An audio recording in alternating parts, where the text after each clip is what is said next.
cứu hộ tại nơi. Và giường Và đây em cả. Em kinh doanh nhé. âm và âm.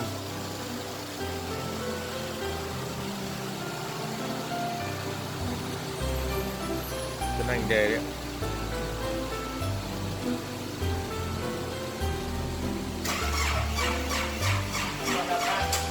Tuấn ơi, lấy cái mát cặp vào động cơ đi.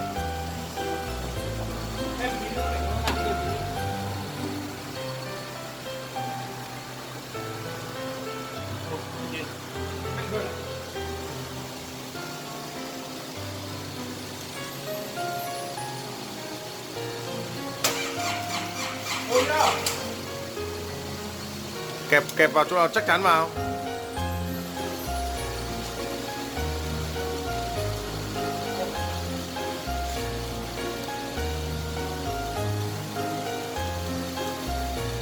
Lửa mát vào mát.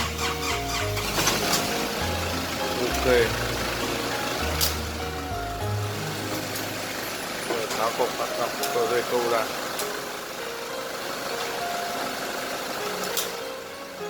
Đã hoàn thành. Cảm ơn các bạn.